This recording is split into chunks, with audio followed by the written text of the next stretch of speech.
Good afternoon, everyone. Welcome back to another episode of the Richie Hicks Jr. Sports Podcast. I am your host, Richie, and I am titling this show Week 4 Monday Morning Quarterback on a Tuesday in the afternoon. Yeah, unpack that for a second.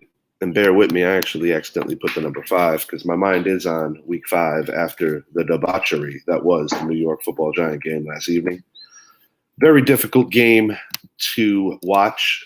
I am a lifer, and that is just the way I am. Unfortunately, I have no choice but to support my team, no matter the weather. But yesterday was a tragic showing and display of football on all three phases of the game. Special teams, I emphasize special teams. I emphasize offense, offensive line play. And I also emphasize poor tackling. This team had a week and a half to clean up some of the errors that they made in San Francisco. I'm going to elaborate on those guys in a little while. If you haven't already, please make it a point to subscribe to the Richie Hicks Jr. Sports Podcast on YouTube. Bear with me, folks. I'm just going to be sharing this to some of my handles, and then I am going to get flying on what was a very, very busy day in the NFL. We're going to start this up talking about the NFC's elite. Philadelphia Eagles, San Francisco 49ers, and the Dallas Cowboys, a yes for sure.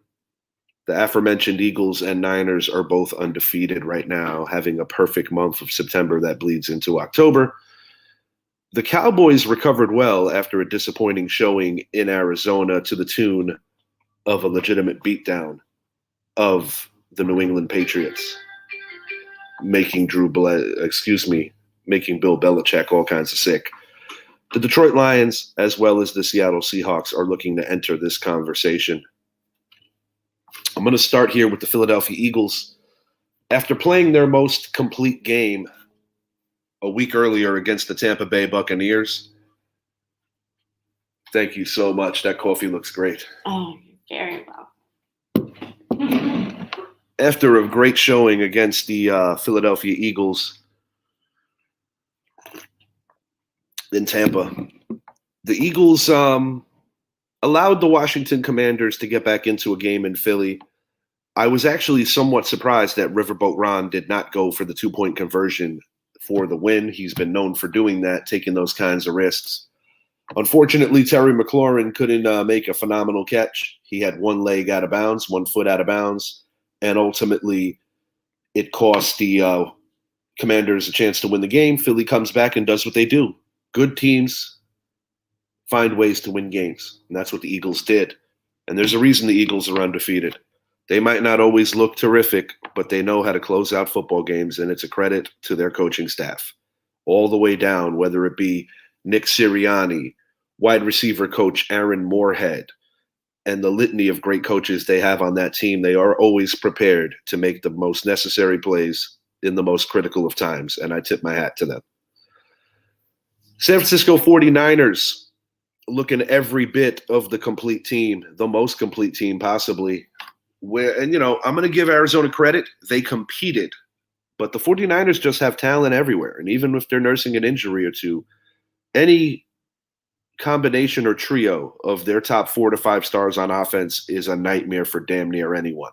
When you have a top 5 tight end in the form of George Kittle, when you have an emerging star in a Brock Purdy, when you have a receiving duo comprised of Deebo Samuel and Brandon Ayuk, and when you have the ultimate running back in Christian McCaffrey, as well as his backup, Elijah Mitchell, good offensive line, arguably the best defensive player in the league, and Nick Bosa on the other side, joined with the likes of Drake Greenlaw, and just a hell of a coaching staff. This is a team that's going to be there all the way through, assuming that they can avoid mass injuries. So the 49ers right now, yes, indeed, NFL elite, NFC elite in this case. The Dallas Cowboys. I think it says a lot about a team when you bounce back, and that's exactly what they did. They go through the emotional loss of Trevon Diggs being done for the season, and they had a rough Sunday in Arizona. They respond by completely pounding the New England Patriots. And mind you, this is a Patriot team that had competed in their previous 3 games. So yes, indeed, very impressive for the the Cowboys to make that kind of statement. As the Lions and Seahawks go, the Detroit Lions, after the week 2 blunder, Barry Sanders Day against these Seattle Seahawks in OT, they are looking every bit of the best team in the NFC North. They put a physical beating on the Green Bay Packers, and although the score was a little closer than kind of based on garbage points, the Detroit Lions, with the exception of the opening pick from Jared Goff, were truly in control, and they are showing a serious toughness. They've already won in Arrowhead. They've won in Lambeau. These are not your daddy's Lions, folks. This team is good. As the Seahawks go, I got to see it up close and personal yesterday, putting a beating on my beloved New York Giants, and it wasn't even competitive, and it wasn't even close. I think the thing that hurt is that the New York Giants were granted many an opportunity to stay in the game.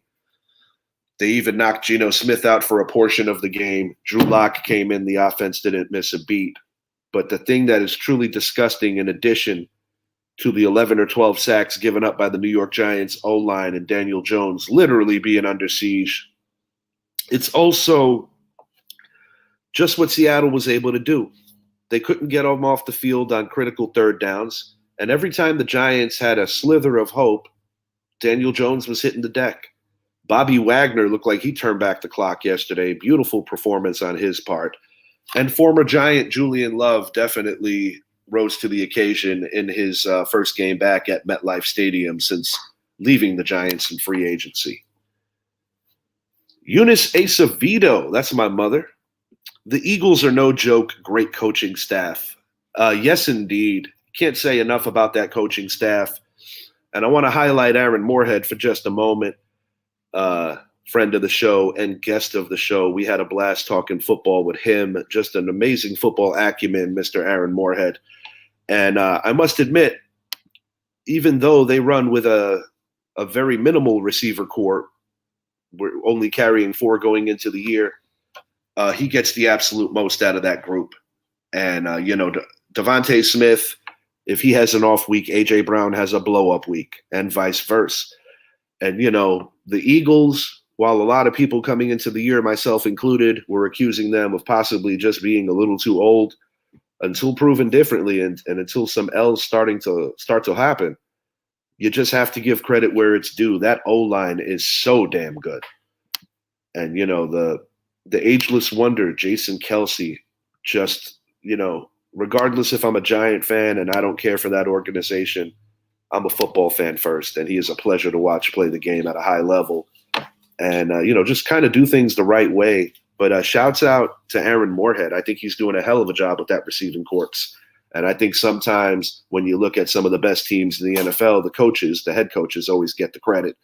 But I must admit that there's a lot of credit to be distributed, and that Eagles coaching staff is just well-rounded, well-versed, and guys that have been around the game and know what they're doing. And that's why the Philadelphia Eagles always find themselves in a winning position lately. They have definitely changed the trajectory of the reputation of their team in terms of being perennial losers to actually being a team that you expect to win. 11 sacks. Are you kidding me? It was a shit show. I know, Mom. I know. We're going to get to them. Don't worry. We'll be getting to them shortly. I want to talk about some good football play, though, because if we're talking about that, sadly, it's not coming out of East Rutherford, New Jersey. The Buffalo Bills completely destroy the Miami Dolphins, the previously undefeated Miami Dolphins, as Josh Allen has his best game of this young season. Can the Bills stay in the Super Bowl contender category? I'm going to say yes. And Idris and I recently owned that we might have sold the Bills short, saying that their window was closing, and especially with the emergence of a very dynamic Miami team, not to mention that going into the year, nobody knew that Aaron Rodgers was going to be hurt 4 to 5 plays into his season for the season. And we all know that the Jets do bring a good defense. This is a team that after looking flat in week one on the 9/11 game, playing a very inspired New York Jets team, make no mistake, that particular day is a big day for the New York teams. And the Jets rose to the occasion on raw emotion after seeing their leader go down. Since then, it has been frustrating. The Jets were the subjects of a very controversial loss that I'm going to hit on towards the end of the show. As the Bills go, they're going to be welcoming back a healthy Von Miller possibly as soon as next week. Latavius Murray has been quite the surprise, jumping into the depth chart where going into the year he was not really viewed as such. And the younger brother of Dalvin Cook, James Cook, is definitely contributing as well. It looks like the drama, they can throw that away between Steph Diggs as well as Josh Allen. Those two want to win, and they're proving what it is. Over the course of the last 2 weeks, they go into Washington, not an easy place to play, and make it look nothing short of easy. And then against their division rivals, Miami, who they had 3 wars with last year, they just obliterated their defense. And Miami's offense, which just barely missed the NFL scoring record the previous year, could just not keep up with Buffalo. Credit to Buffalo's defense. Credit to just a great game plan by Coach Sean McDermott and co.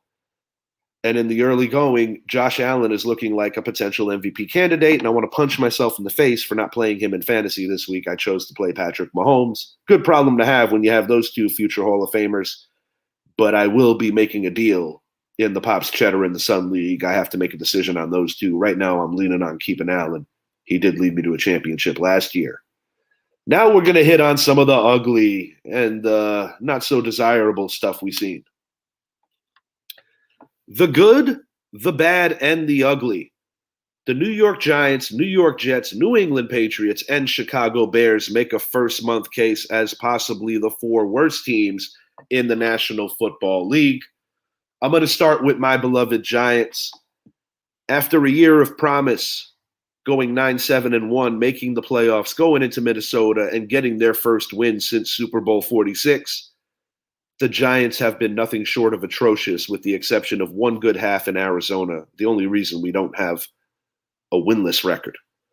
The offensive line is in utter shambles. All-Pro Andrew Thomas has not played since week 1. I do have faith that John Michael Schmitz is going to get it, but right now he's not getting it. Evan Neal, I hate to say it, looks like every bit of a bust.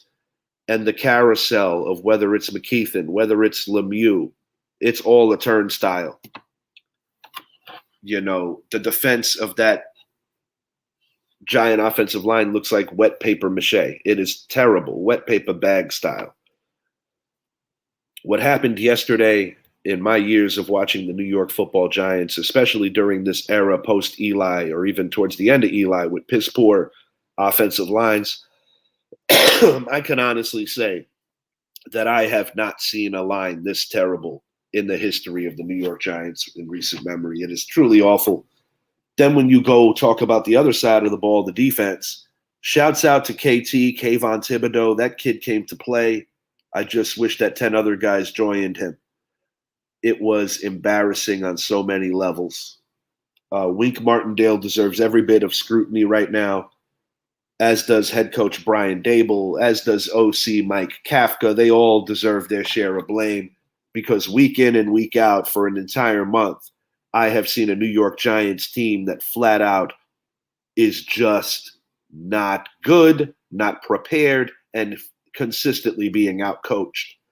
This is a top 5 pick year, Giant Nation. I hate to bring it to you. This is not what I envisioned for my team, but we got to be honest about what we're seeing. And let me tell you something, in a depleted, dried out running back market in terms of salary, no other case can be made stronger than in East Rutherford, New Jersey, of how important the health of Saquon Barkley is and having that man on the field. Because when that man's not on the field, the Giants look atrocious. And I have been a supporter of Daniel Jones since day one, since he replaced Eli Manning in week 2, and since he had his first start in Tampa for his first career win. I've given this kid every benefit of every doubt from going from OC to OC, from head coach to head coach. But at the end of the day, when you're in the greatest city in the world and you're representing one of the greatest franchises in the world, you have got to be better. You cannot make the mistake that he made on the goal line yesterday. And I also have no clue as to why Paris Campbell is featured in that situation where you have a big-bodied target that you traded a third-round pick for in the form of Darren Waller. I have no answers for that. But that 97-yard pick six when the Giants were on the doorstep of getting back into the game was nothing short of deplorable. Not to mention that two different occasions in this football game, the Giants took points off the board by not trusting their damn good kicker in Graham Gano. And while they did convert the fourth down to turn the ball over and give 6 points away, I almost wish they would have kicked the field goal. Had they taken both field goals in that game, the score is 14-9 in the weaning moments of the third quarter. And despite the Giants playing like utter shit, I do believe that they would have had a chance to possibly have one good quarter and win the football game, but that was taken away with that pick six. Mike Zappi. Dable is at risk of losing that locker room. Change will need to be made soon. As much as I hate to agree with you, Zappi, I have literally no choice but to agree with you. Things change fast in this league, and darlings become donkeys, so to speak. And right now, Brian Dable is running the risk of losing that locker room. And it's also eerily similar to what has happened to the previous coach, Joe Judge. I don't have the answers right now, Zap, because from a logical rationale, when I look at what the New York Giants acquired and enhanced this roster with on paper, I'm supposed to believe that they're going to be a better team. But sadly, that has not been the case. They have actually regressed. I try to look at everything from a big picture standpoint, and I do believe that in the event that they flunk out this year and they get a top 5 pick, things can be changed for the better in maybe a more timely fashion. But the reality is this, Zap. With the exception of last season, there's a lot of playoff absences. And I think the most alarming thing for Giant fans and the organization alike is that Troy Aikman said it best, your former Super Bowl quarterback. He flat out said it. The New York Giants have invested a ton of draft capital into the offensive line positions, and they have not come to fruition with any real team reward, with the exception of Andrew Thomas. And quite frankly, when you keep striking out in drafts, I'm not going to pin that all on Joe Schoen. He's relatively new to this mess.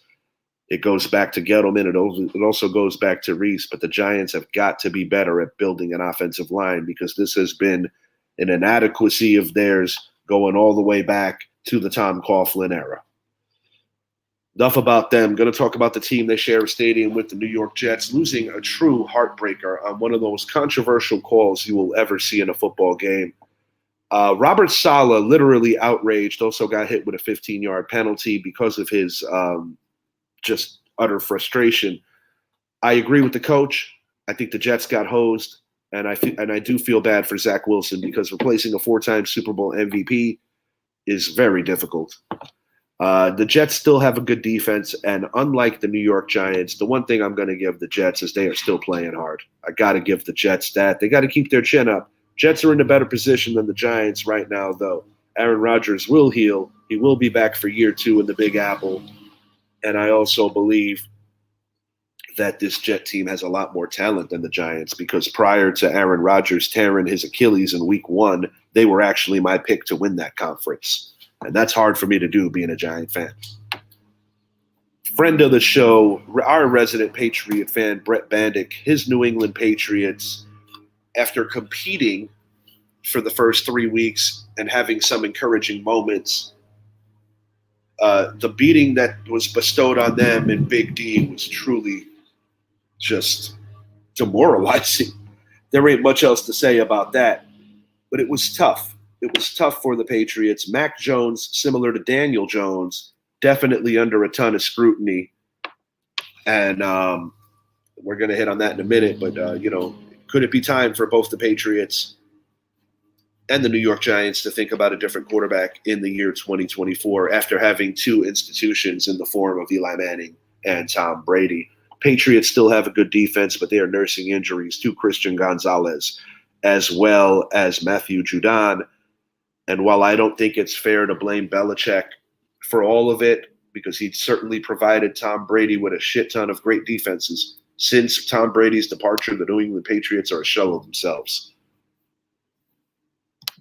Yes, Sappy, I love what your feedback is. The delayed PI call, blatantly. And I'm going to hit on that with you, dude. That was god awful. Stay with us, Zap. We're going to hit on that shortly. The Chicago Bears. Let's get back to bad teams. They might be the most obvious for worst case scenario in the NFL. Justin Fields, from a fantasy standpoint, coming off his best game of the season, he helped kick my ass in fantasy this week. But if it's not one thing, it's another. This is a Bears team that, similarly to my New York Giants, similarly to some of the teams on this list, just look like they're not the most prepared, or they just don't have enough talent, or it's a little bit of everything. The best advice I could say to the Bears is just be patient with Justin Fields. You know, you made some serious draft capital to get this kid. And given that this organization has not had a franchise quarterback basically since the Super Bowl era, because I don't consider Jim McMahon a franchise quarterback, even though the legendary 85 Bears won it all, just got to stay the course. But this is a team that is not nearly as good as projected. And, you know, I'm not going to take too much of them having a decent day on offense, considering that the Denver Broncos literally gave up 70 points the week before to the Miami Dolphins. Bears are in trouble. Moving it along, I want to hit on this. Adversity brings out the best in some. The early going of this season has seen the likes of the Baltimore Ravens and the Los Angeles Rams weather many a storm and show their worth as viable teams.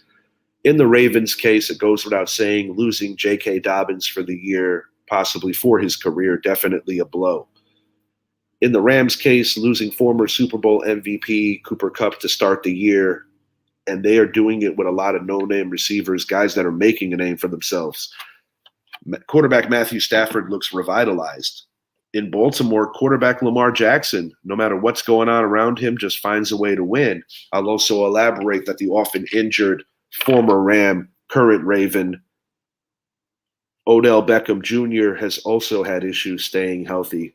And I don't make fun of anyone for that, but no surprise here that that poor guy has not been able to stay healthy since his years with the New York Football Giants. But I think it's a credit to both coaching staffs. You know, Sean McVay, John Harbaugh, two of the best at what they do, two former Super Bowl winning head coaches.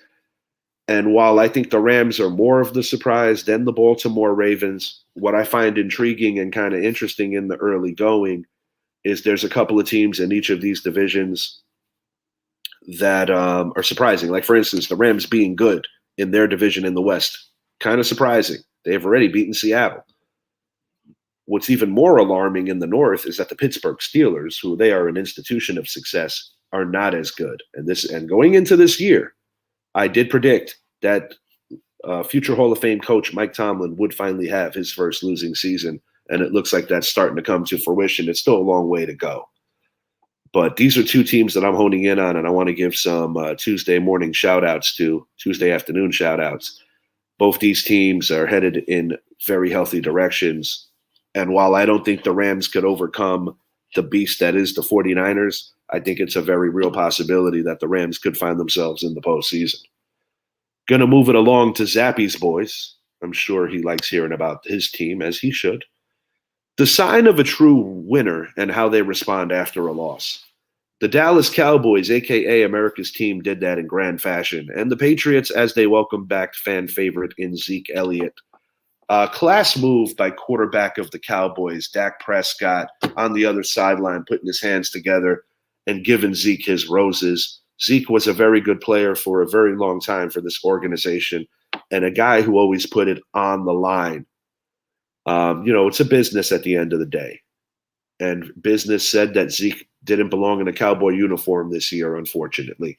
New England Patriots picked him up. I know that his teammates are enjoying having him there. He's a very intelligent football player. But it was a class move by one of his best friends in the league, quarterback of the Cowboys, Dak Prescott. As the game goes, quite frankly, Not having a number one receiver continues to doom the New England Patriots. Not signing DeAndre Hopkins in the offseason when they had the opportunity, that stings. Friend of the show, Brett, who is a Patriot diehard, would share my sentiments on that. I don't think the Patriots are that far from being a legitimate contender. I think this team needs a number one receiver to help expand the horizons of Mac Jones. Mac Jones cannot do it right now and make his own plays. It's a good O-line. They got a good defense. They have a pretty good play caller in Bill O'Brien, but he can't play quarterback. And they have a hell of a defensive mastermind in Bill Belichick. I'm not going to take a whole lot out of them getting their doors blown off by the Cowboys. It's a credit to the Cowboys. The Patriots prior to this defeated the New York Jets in a close game. They competed with the Philadelphia Eagles as well as the Miami Dolphins. So I would say it's not time to wave the white flag for the Patriots, but you guys need a number one receiver. And if the opportunity presents itself, they got to make a deal. They got to make a deal. Whether it's Davante Adams being disgruntled, I don't necessarily think that would be his best destination, but it would certainly be a great upgrade for the Patriots. Me personally, I think their best place for Davante to land would actually be Baltimore, but keep your eyes on that. With the trade deadline coming up and with certain players not too happy with their current situations, a team like New England can definitely benefit from that number one receiver potentially. As the Cowboys go, way to respond after an emotional loss of a loved teammate. Trayvon Diggs, arguably the best corner in football. I personally think it's Sauce, but he's still way up on the list. You lose a player like that, it emotionally does something to your locker room. But I think it speaks volumes on Mike McCarthy's boys on how they responded. New England Patriots are not no pushovers, but Dallas made it look very easy. And once again, as the theme of this show has been, it is undeniably a credit to the coaching staff. Mike Zappi on the comments. All I wanted to see was a 75-yard screen pass. Yeah, Zappi to Zeke, your namesake. That would have been cool. The loss of Christian Gonzalez and Matt Judon is huge for that D. Yeah, no question, Zap. I know Brett and I spoke last evening, and he is definitely concerned about that. But I do think the Patriots have some good pieces in place. I think Ramondre Stevenson is a budding superstar. I'm not quite sure if Mac Jones is that dude, similar to I don't know anymore if Daniel Jones is that dude. Me and Brett, like I said earlier in the show, after having institutions at the quarterback position in Eli Manning, in Tom Brady, who went head-to-head in two of the most legendary Super Bowls, now we're looking at piss-poor quarterback play.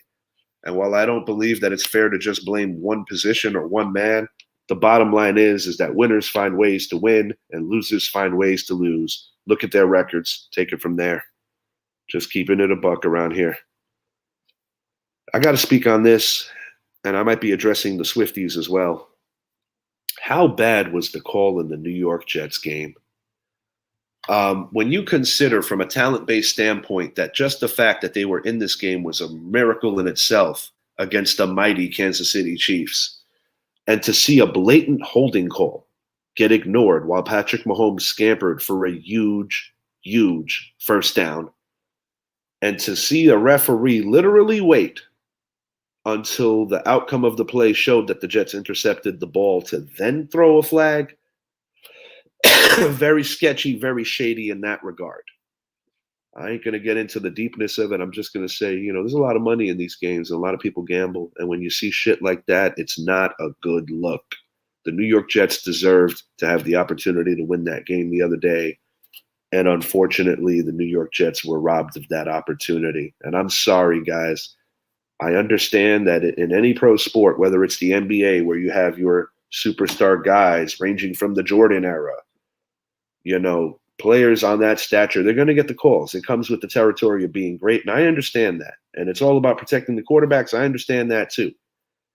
But the timing of some of these non-calls versus some of these calls, they seem to have a lot of bearing in a lot of Chiefs games. We saw it in last year's AFC title game. We don't want to see football games be decided by the zebras. We want to see these games be decided by good play. It's a shitty way to ruin a damn good football game. And props to Richard Sherman, a member of the media who is a Hall of Fame corner in his own right, who emphasizes and empathizes with Sauce Gardner in the sense that, damn, I played that position. I know how difficult it is. And I appreciate him not being afraid to call out the shadiness of the referee situation. And I don't know that gentleman's name with those big glasses, but one thing I will say is that whenever he's on the field, something sketch usually happens. And when you're fighting and clawing to win a game, I think Richard Sherman said it best. It's not just about losing a game. When you go on a losing streak, especially when you are a leader of one of the New York teams, that's your livelihood they're fucking with. That's your livelihood that could be altered. Because, one thing about New Yorkers, we're not patient by nature. And especially when it comes to our pro sports teams. When you are the hero, nobody will ever cheer louder. But when you're the GOAT, that seat warms up quick. I have a lot of respect for Robert Saleh, and I hope for his sake the Jets know how good of a coach they really have. Mike Zappe. This is the deepest quarterback class in NFL history.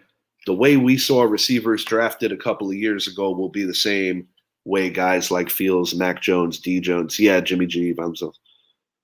You know what, brother? Solid points, Zappe. Solid points. As I said at the top of the show, I've been a huge supporter of DJ since he came out of Duke. But for the first time in my life, I am truly questioning him and only him. I understand the O-line is terrible, and I get it. But some of the decision-making, and I even sarcastically put it on my Facebook last night, I thought smart guys attended Duke. It was very, very frustrating to see how that went down. And Zappe, I really appreciate your feedback. Look forward to getting you back on the show in the near future as well. I know that this week is a big week for your Cowboys, possibly an NFC title game preview as they head to Santa Clara to take on the 49ers. I know you and Shed are going to have a good time with that. Yeah, sadly, that's like bad Eli and bad Peyton territory, like the young years. Yes, indeed. Yes, indeed. I feel that, Zap. Zappe, since we're talking about it, how bad is the Giants' offensive line? I don't even think it's a question that needs to be asked. But historically, dude, I've been watching this team since I was 9 years old. They're terrible. This is a different kind of terrible. And while I think that the players have to be accountable, I also think that you got to take a deeper look and say, damn, do we need to make a change at O-line coach? A guy that I would suggest, if he's interested in coming back to the professional football ranks on the coaching level, would be Mike Munchak. When you look at his stats and what his O-lines did during his time in the league, I think he would be a welcome upgrade. And I don't blame everything on coaching, but at the end of the day, they are the teachers that try to prepare you to get on the field of battle. And the bottom line is the New York Giants have not been prepared. Brian Daboll has every friggin' right to fire not only his special teams coach, but his offensive line coach. Because somebody needs to get pissed right now. Somebody needs to get pissed right now, whether it's Tisch, whether it's Mara. And I got news for you, Zappe. I also wasn't too pleased when Daniel Jones, in my opinion, kind of shook off his coach. That's not what leaders do, bro. That's not what leaders do. And to your point, if Brian Daboll starts losing this locker room, this could get ugly quick. How gutted are the Chicago Bears after giving away a game they had to win? I would say super gutted. In a North division that was so wide open going in, I think they're the only team that can't win the division. Even though the Minnesota Vikings only have one win, I think with the 17-game layout, with the 7th wild card, and when you have a talent known as Mr. Justin Jefferson, and, Kirk's, good Kirk and bad Kirk. And if Brett were here, he'd be like, I believe in Kirk. Kirk Cousins is still a very good quarterback. I would not be upset if he was my quarterback yesterday. All I'm going to say right now is the Vikings aren't dead. The Bears are definitely dead. And it's just yet another story in a long book of, are we ever going to get our franchise quarterback? They were getting owned by Rodgers, before him Favre. Now Love kicked them in the groin. When are they going to get their quarterback? quite frankly, I don't know. Yeah, I can see this, Zap. Cousins being a Jet. The question is, do they have the funds to make that happen? I suggested that recently on the show myself, so we are actually like-minded on that one. Maybe the worst O-line I ever seen. Yeah, Zap. Hard to defend it. Hard to defend it. Keep losing Giants those tickets. Yes, sir. I was thinking about that. The Texas trip might actually drop. I'm more excited about doing a podcast and getting the numbers up for the show than I am about watching a 56-3 drubbing. But, you know, I love my team, and I'm here for the good and the bad. Okay, Zap. He is on the final year of his contract. Thanks for that tidbit. I did not get a chance to check out Spotrac. Appreciate that. Zappy, how much time does Bill Belichick have left? While I'm not a firm believer or someone who thinks it's cool to constantly compare Tom Brady and Bill Belichick, I believe that Brady was a huge beneficiary off of the defenses that Belichick gave him year in and year out, constantly in the top 10, sometimes as high as the top 5 or just the damn best. You know, defense wins championships. It's an overstated thing, but it's a true thing. And we all know the kind of winner Tom Brady is. Not going to take nothing away from him. But the bottom line is, and you said this to me, Zappy, in a conversation off air not too long ago, that you feel that even though Bill Belichick is a first ballot Hall of Famer and he has his place in NFL history, the game may be passing him by. I have mixed feelings on that. But what I will say is this. The GM hat is something he should have given up a long time ago. I think I've been saying that pretty much since last year. I do like Bill O'Brien. I think Bill O'Brien had a decent run in Houston. It wasn't all bad. And honestly, I think Bill O'Brien might be the next head coach of the New England Patriots because, you know, Bill Belichick is at that age of what we're getting used to when we look at presidential candidates. He's old as fuck. You know, you look at the combined ages of Biden and Trump, you know, it goes back to the pyramids. Like I said before the season, this is it for him. He gets fired. I don't know, Mike. That is such a tough one to decide. I mean, I saw Joe Torre get fired after winning 4 championships. I saw Tom Coughlin get fired after beating the Patriots twice. Just trying to, I mean, hell, I seen Jimmy sort of get fired, sort of, after being the premier coach because him and Jerry didn't get along.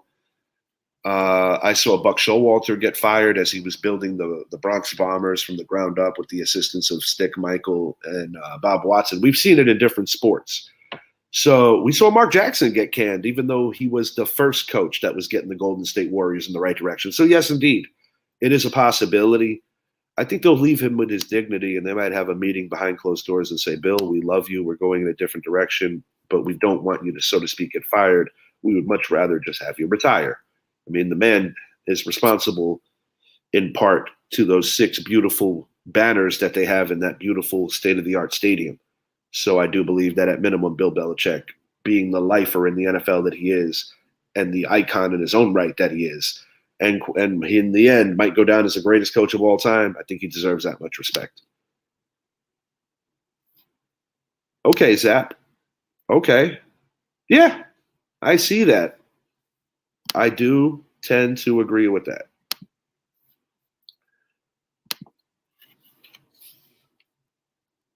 Zappy, your Rangers are going to be involved in the playoffs today. As a Yankee fan, I can't relate this year, but not going to cry. I'm usually in the playoffs. Just wanted to say, Zappy, I wish you and your boys well as the former namesake of the show, Mr. Jordan Patrick. I wish both you boys well. I don't have a dog in the fight, so I'm just going to enjoy some good baseball. Look for me on IG as I will be revealing my MLB playoff brackets and my predictions. Going to do that in a short while. No, I feel that, Zap. You need the bats to show up today. Don't take this the wrong way. I know who you're rooting for, but I did pick the Rays in 3. The Rays have a little more experience in these situations than your Rangers do, but experience isn't always the answer. Sometimes it just comes out to pure hunger, and sometimes it also comes out to being a little lucky. Looking ahead to week 5 in the NFL, going to say this right now. the premier matchup to have your eyes all on is Zappy's Cowboys traveling to Santa Clara to play Shed's 49ers.